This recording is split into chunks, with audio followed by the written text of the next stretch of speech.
What's going on, HQ gang? Welcome to the latest episode of Blue Chips. I'm your host, the authentic one, Mr. Matty Kiwoom, and I am not alone on today's episode. Today I am joined by the one and only Cody Carpentier, someone you may not be familiar with on this specific channel, but definitely someone you have grown to love over at Player Profiler and Roster Watch and wherever else he's popped that pretty faces. Cody, what's going on? Welcome to Blue Chips here at Rookie HQ. Is this my Rookie HQ debut? This is your HQ debut, baby. I love that. You are a rookie of Rookie HQ. This is your HQ debut. I love it. I love it. Technically, how do you feel about your first appearance here? Technically, I'm not sure if I'm actually here or not because I'm in camo, so I don't know if you guys can actually see me or not, but I hope You're you can. Floating head. You're just a floating head. Soon to be, not here. So I'm excited, man. It's officially, the national championship is in our rear view. As Matty knows, not a lot of people know, your boy is not really a fan of any team, covers the Texas Longhorns, but the OG team has been Miami. So Monday night wasn't painful, but it's cool to see them back in the limelight. Glad that we're past the Brad Kaya days, the Ja'Cory Harris days of where we had Duke Johnson, but it's not a we. It's a sport that we love. And the season's over, which means it's Senior Bowl season, which means it's Shrine Bowl, Senior Bowl, Combine, Pro Days, Draft. Matty Kiwoom. We're inside 100 days to the NFL Draft. I'm excited to be with you. Dude, we are now on that expressway to the NFL Draft, and I'm glad you teased it because that is exactly what this episode is about. And again, if you're new to the show, make sure you subscribe to the Rookie HQ channel, like this video, leave a comment. And of course, make sure you're tuning in, tapping here, Blue Chips, and all the shows. But today's episode, we are talking Senior Bowl. Because not just Cody and Alex, but Cody, Alex, and myself will be down in Mobile, Alabama, checking out a few days' worth of practices for the Senior Bowl. Now, Cody, for those maybe not all that in on the NFL Draft experience, not the true sickos like you or I, why is the Senior Bowl so important? I'll be honest with you. I can answer this question well, but my coworker at Roster Watch, Alex Dunlap, could probably answer it best because this will be the 15th season that Roster Watch treks down to Mobile, Alabama for the Senior Bowl.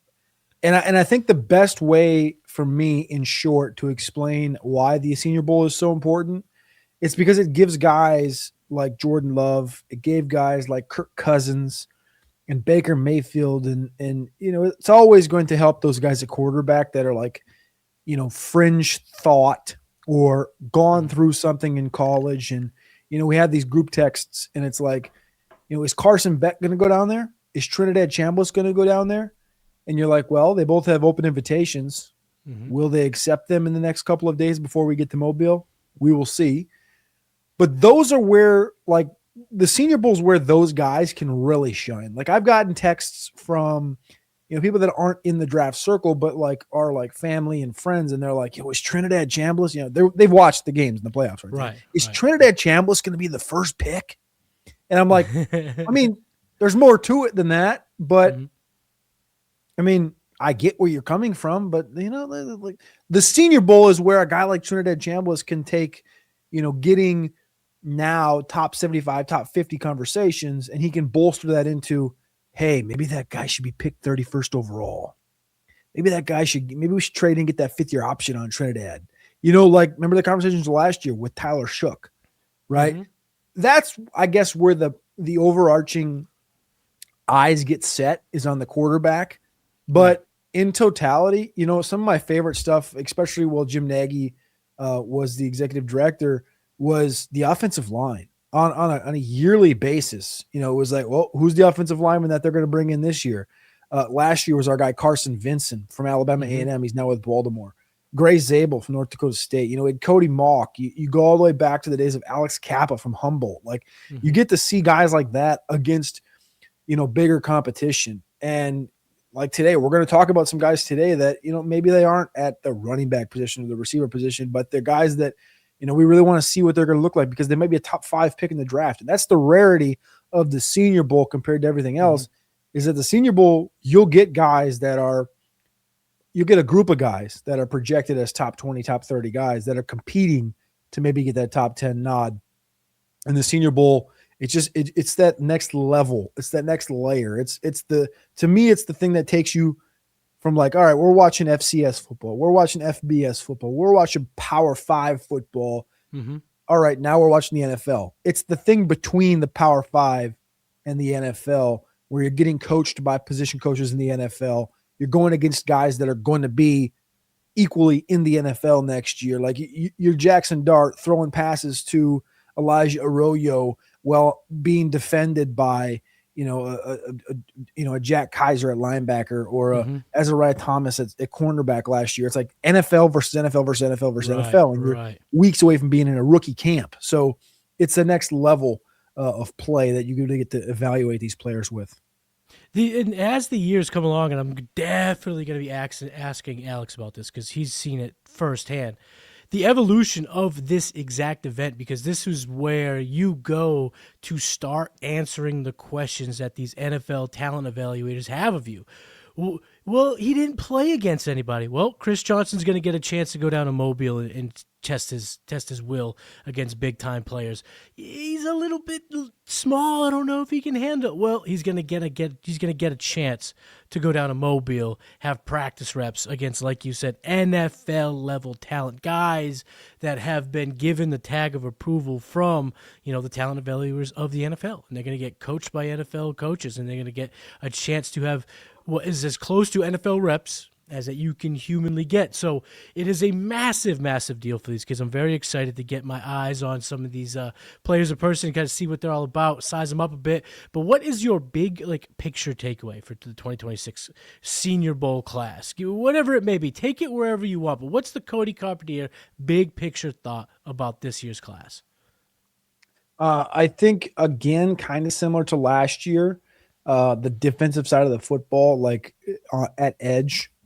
The last 3 years, I think that the Senior Bowl's done a really good job of bringing in edge rushers and D tackles, and then on the opposite side, bringing in the best of the interior offensive linemen. So it's like this is not going to be like a very fantasy-friendly take here, but I can name off a couple of names here that you'll want to have in the back of your head, right? You're going to want to know who David Bailey is from Texas Tech. You're going to want to know, or who Hakeem Mesidor is from Miami, TJ Parker from Clemson, Jack Pyburn from LSU. These edge rushers like this, right?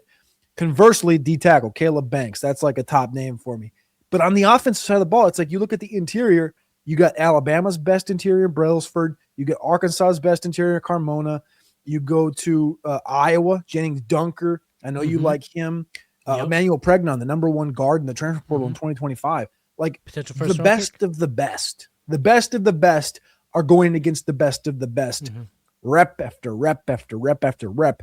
And I think they've done a great job again this year of loading up the interior. And I'll be honest with you, Matty, I think the offensive line and defensive line, interior tackles, edge, D tackles, is a better group this year than all of the fantasy positions combined. I think that offensive line, defensive line competition during the week might draw me down the field to the end zone to watch those guys. Because I might get bored watching, I know who Deion Burks is, Lewis Bond from Boston. It's some of these guys, it's just it doesn't bread my butter.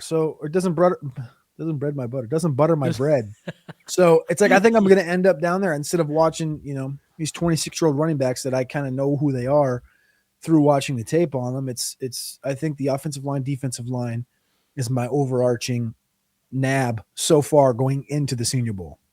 Yeah, I'm going to piggyback on that too, because I think right now, just kind of looking at the rosters, kind of going through your preliminary scouting evaluations, this is somewhere that I think this is going to be more fun for the NFL draft people, the guys like you and I that care about the NFL prospects, not the fantasy prospects. Of course, we lean fantasy with roster watch, player profile, kind of representing for them. Obviously, we're going to be very into those players, and some of the guys we'll talk about today are going to be fantasy relevant. But I think I'm with you. I'm more excited to find out how some of these cornerbacks look against offensive weaponry. How do these, offensive linemen hold up and edge rushers line up? I think those battles are going to be absolutely epic, and it's going to be a blast to see and see how it kind of parses out, because this is not a typical draft. If we just look at the landscape as it currently sits, and I got a mock draft coming out at playerprofile.com this week. Make sure you check it out, playerprofile.com.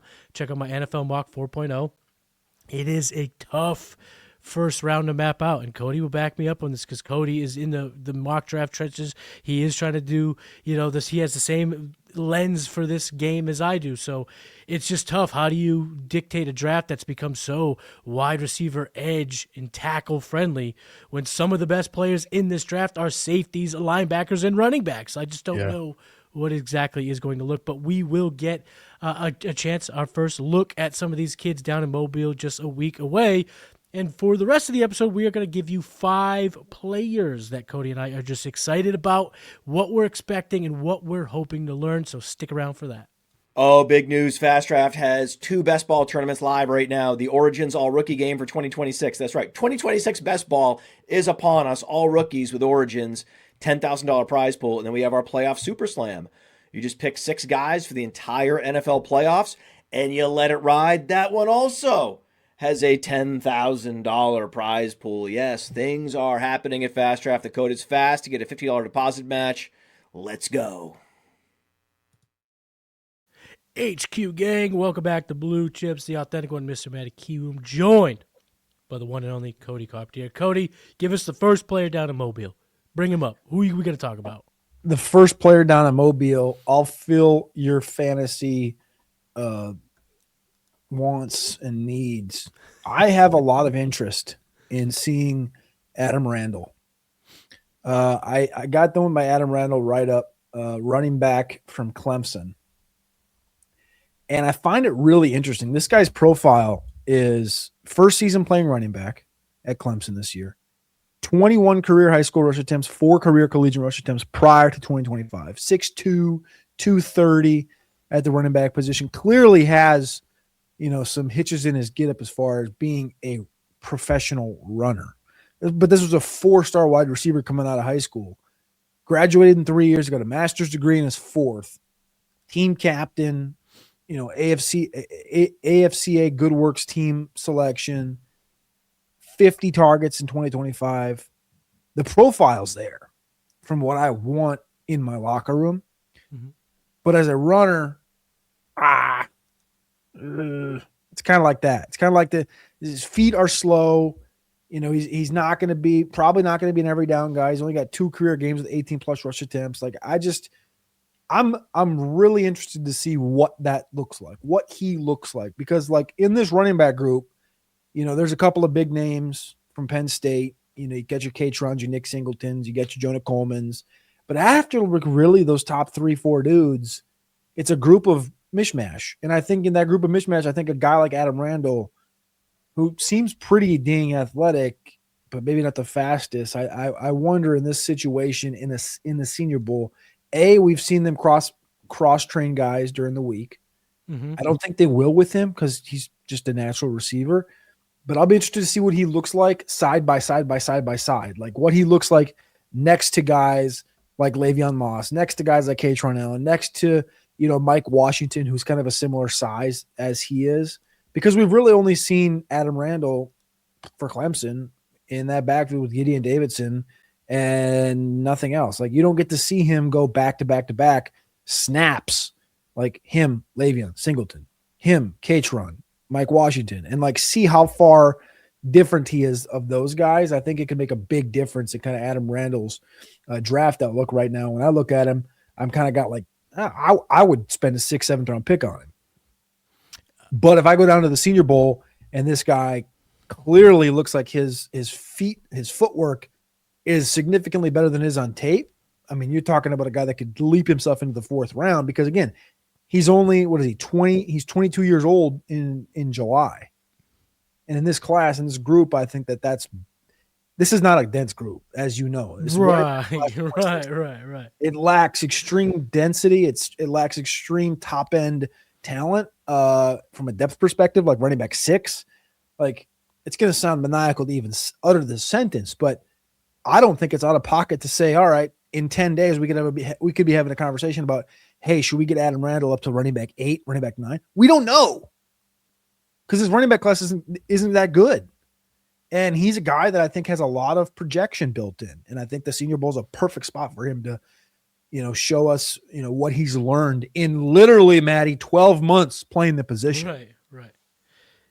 Great guy to bring up, because what is, the question that will be answered is, what does he look like as a running back going, in these type of reps? Because as you mentioned, the transition. But I also think this is a kid that if Clemson didn't have just an absolute train wreck of a season, and I don't, I'm not going to name names, but the guys that scrape for these type of, this is my guy. He'd be a few people's my guys, given the size and the production. Over 800 yards rushing in his first year as a back. But like you said, we need to see what he looks like.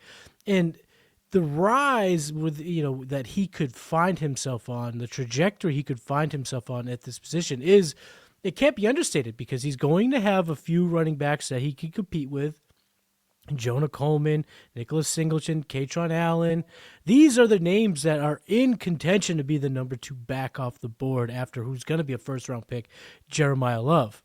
So if Randall can look not as good as these guys, but looks like he's not that far behind, an NFL team is going to look at that frame and go, And I do want to remind people, a couple years ago, what is a name we started hearing this time of year? Going on the Senior Bowl, Tyron Tracy, former receiver. Guy last year wasn't a convert, but had a unique kind of pathway to this event. Corey Krosky-Merritt. I remember you guys talking about him last year, and I was laughing at you, and turns out he found his way on to not only being on an NFL roster, but starting games at the NFL as a rookie. So it is important to bring up these type of guys. And I know I said we weren't going to talk a ton of fantasy, but I'm going to go back-to-back fantasy guys, because I think this guy, to me, has so much upside coming out of Mobile. And this is someone you were higher on than I was when we were talking back on past shows, but I've caught up to you, Cody, because I'm very excited to see Taylen Green, quarterback from Arkansas. 6'6", 240 pounds. Yikes. Not only that, I mean, this guy, astronomical rushing yards. One of the highest graded running quarterbacks, if not the highest graded rushing quarterback in all of college football this year.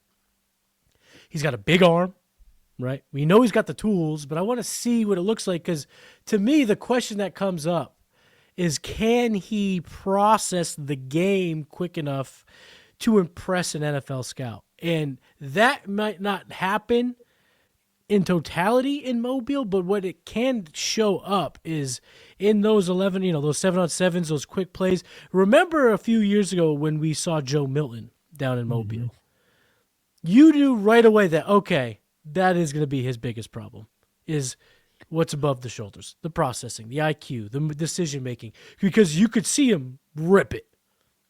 But he comes out with his flak jacket off, and he's kind of bouncing around a little bit, just not dialed in. And you're like, man, this is going to be his downfall. And then he falls to the 7th round, ends up getting traded, and is now just going to be, he's always going to have that Week 18 game in New England against the Buffalo Bills. But that's his biggest issue. And for a guy like Taylen Green, I don't know if it's his biggest issue, but I'll get a chance to see it live in person. See the zip on the ball. Just a year ago, I remember talking to you while you were down there. You were like, I don't know if I see it, but Dylan Gabriel's ripping it down here. Yep. Ends up going in the 3rd round. So a guy like Taylen Green could come out of here with a ton of helium, because you mentioned this months ago that the NFL has a little bit of interest in a guy with these physical tools, with a guy with this many starts. He checks a lot of boxes on the Bill Parcells checklist, right? We went through this on a past episode. So if he can come out here looking good, looking competent, we're going to be talking about this guy's potentially as high as QB3, which sounds crazy, but Ty Simpson is the clear QB2 in my eyes. He ain't even going down to Mobile. He's not even going to be down there. So if Chambliss doesn't get his waiver or gets a waiver, can stick around, or even if Carson Beck comes, I think we all know what Carson Beck is.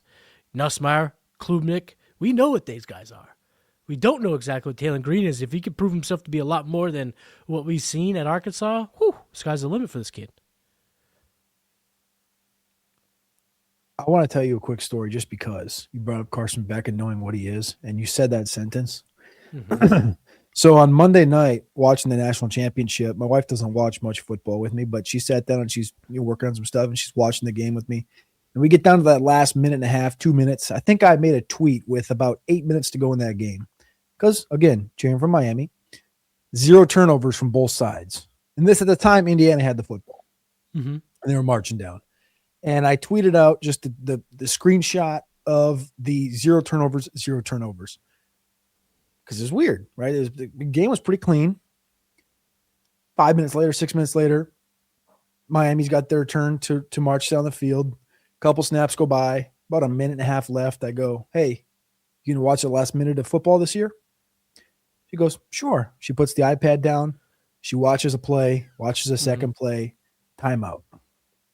We're sitting at the couch, and I just go, yeah, he's pretty good. She asked, like, is he good or something like this? And I go, yeah, he's pretty good, but we know exactly who he is. And the big thing about Carson Beck in these situations is generally he chokes at some point or makes a big mistake at some point. Mm-hmm. And I'm not BSing you at all. This is verbatim.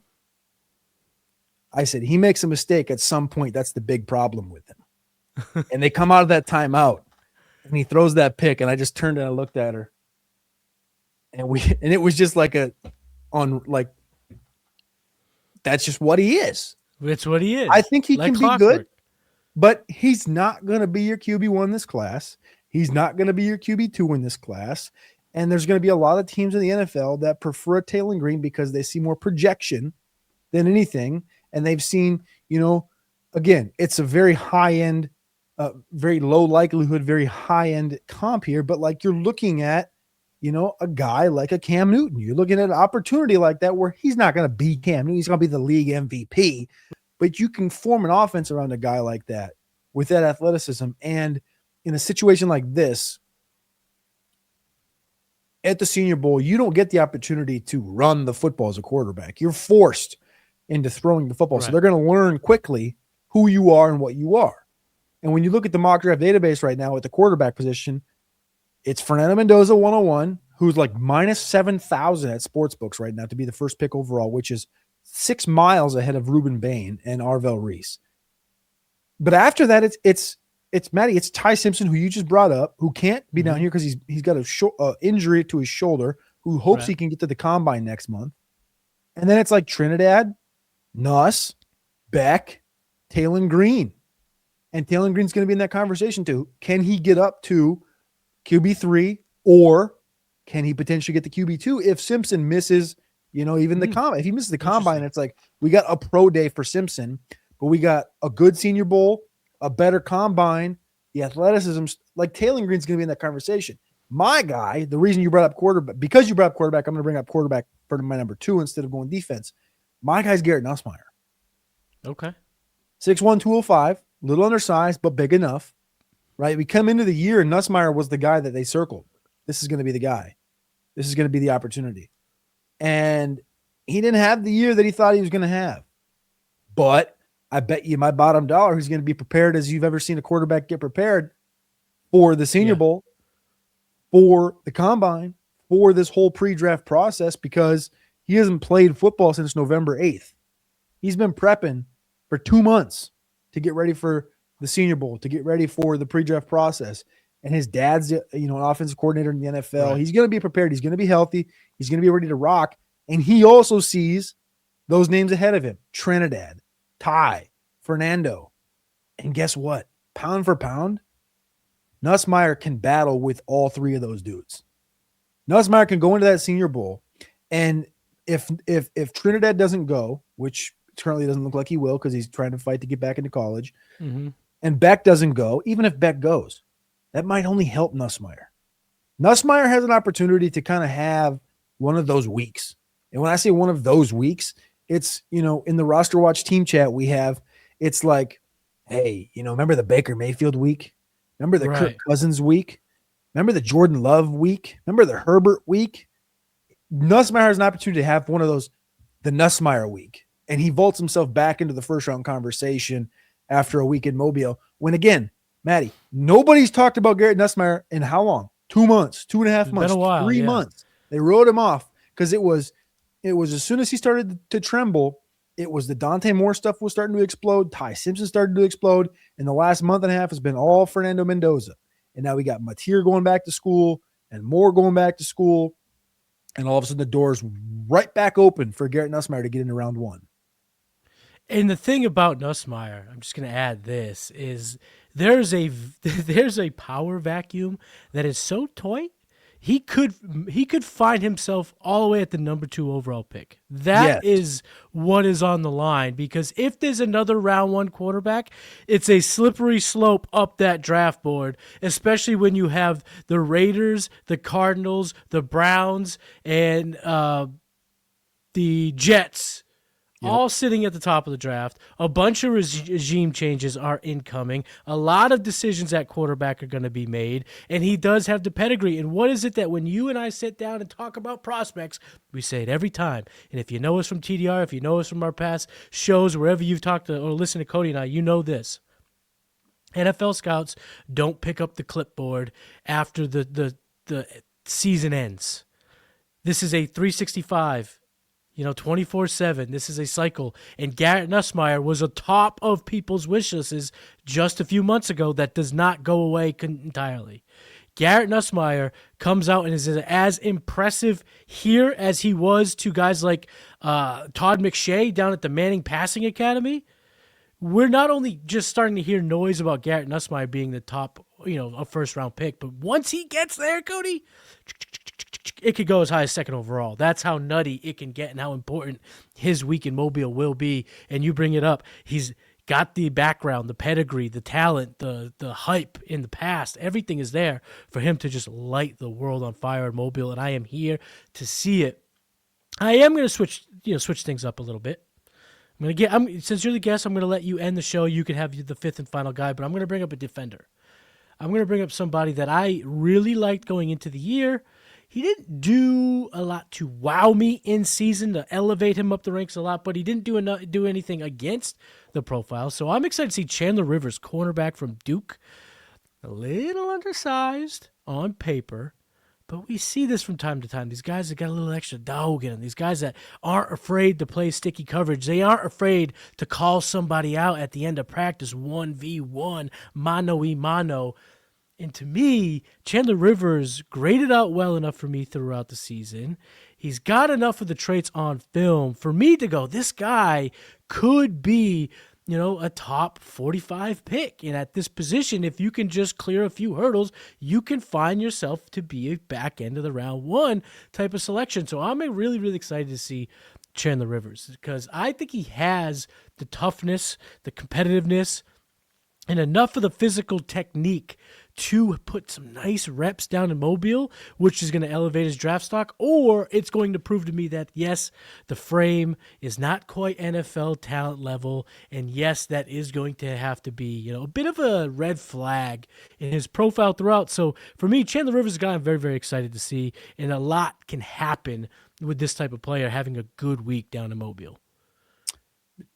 Another position that is like incredibly deep in this 26 class that, we talk about, like, I don't think running back is. Cornerback is one of them that, like, 1 through 200, there's going to be a lot of good dudes coming off the board. And Rivers is one of them that we're going to get to see this week down in Mobile. So that's exciting because I think I look at this position and, I'll be honest with you, Matty, I think I could name 8 dudes maybe that I would prefer over him. But that's the art of the Senior Bowl. As you go down there, and it's like a Caillou Blue Kelly. It's like, I don't know who Caillou Blue Kelly was going into the Senior Bowl 3-4 years ago, but Caillou Blue Kelly, I think he got his first chops in Baltimore, and he didn't quite make the team. And now this now 2 years ago, he went Baltimore, Seattle, Green Bay, Washington, all in 2023. In 2024, he went to the Raiders, and he's been on the Raiders for the last 2 years. He was a 5th-round pick. But that dude had a great week in Mobile. Yeah. And sometimes in that situation that I just laid out for you, he went Baltimore, who we know, we love DaCosta. Seattle loves the Senior Bowl. Green Bay loves the Senior Bowl. Washington loves the Senior Bowl. And it's like all these teams that are heavily present at the Senior Bowl, and they remember those opportunities. And that sometimes that's what it is. Sometimes it can be that thing where maybe you didn't get to draft him, but maybe you're second, third, or fourth in line, and he finally clicks on your team, and that's a guy for you. And in that situation, you didn't have to spend much because he was cut and he was free. And I'm not saying Chandler Rivers is going to be a 5th-round pick cut and on a 5th team in a couple of years, but that's more so the point in a deep class like this is that can happen. And having a big week at the Senior Bowl can elevate you into that next group. Yes, sir. I want to talk about one guy. Go for it. 5th and final. Florida.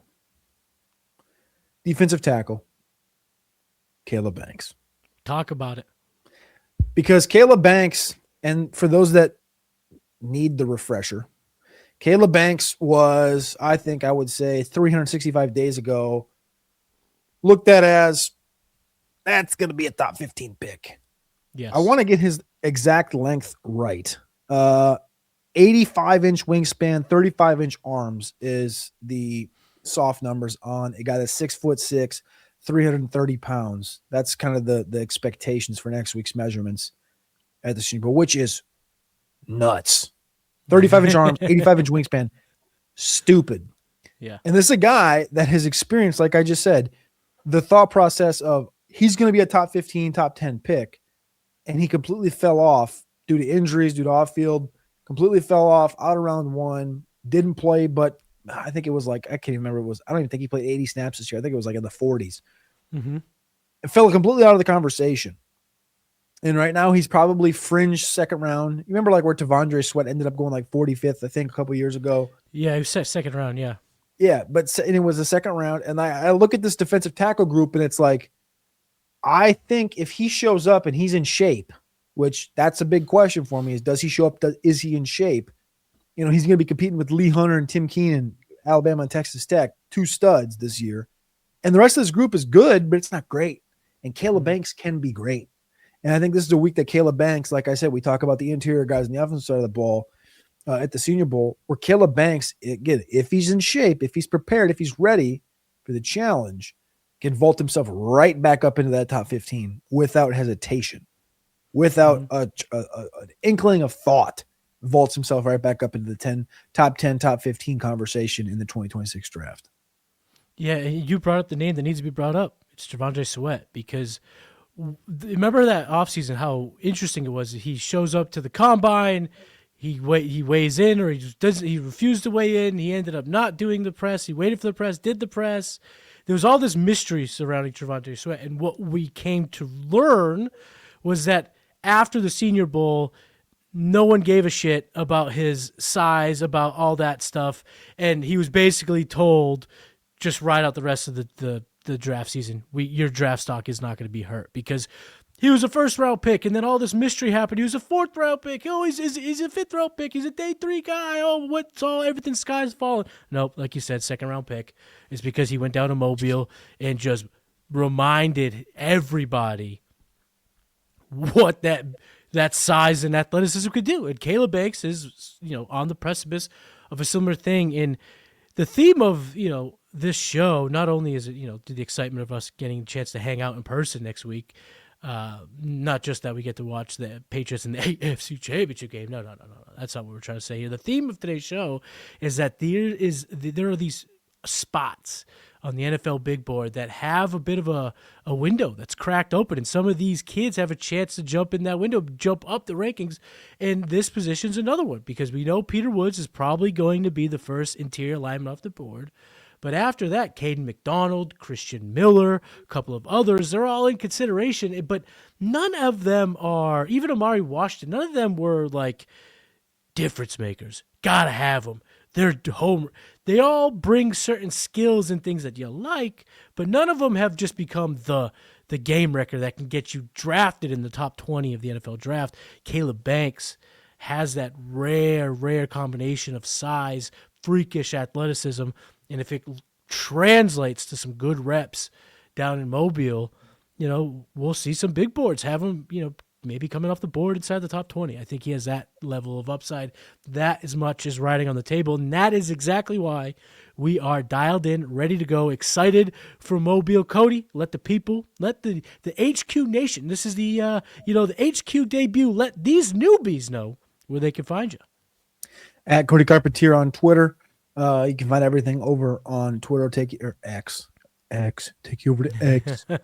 Cody Carpentier on X. And you can find everything. I post everything up over there, whether it's on Roster Watch and it's a mock draft, or it's a rookie spotlight, or it's a show, or it's some Orange Blood stuff covering Texas, or the transfer portal. It's all up over on X. That's just the main hub for all my information. Yeah, baby. And then again, like I said, we'll be down in Mobile, so there'll be a lot of stuff coming out on this channel, on Roster Watch, all of these channels, so make sure you're tuned in, tapped in. Cody, one last thing. And I forgot to add one more thing. We haven't done it in a couple of weeks, but because we're getting back together next week, we're going to have the discussion. We just haven't had it yet. Go subscribe to the Draft Rankings show on YouTube. The Draft Rankings, TDR, the Draft Rankings. It's been a couple of weeks. Transfer portal bet me over. We're back. As it did with many others. Last year, we didn't start I didn't start TDR, period, until after the Senior Bowl. That's right. We're going to be back. Cooking. Yes. Grease. Yes, can't stop us. Walk. Mixing Peanut chicken. Sushi. Sushi and shrimp. Oysters. Catfish. Whoa. We're cooking something. Okay. Every single day. Some weird smells come from that kitchen, but you can expect the final product to be prestige. And, of course, subscribe to this channel, like the video, leave a comment. Who are you excited to see most down in Mobile? So the next time you see us, we'll be live down in Mobile. Peace. Hey, I want to thank you for being part of this broadcast. If you have any thoughts on it, leave a comment. If you enjoyed it, make sure you leave a like. And if you want to see more shows on the Player Profiler channel, subscribe to it. That's how we know you want more.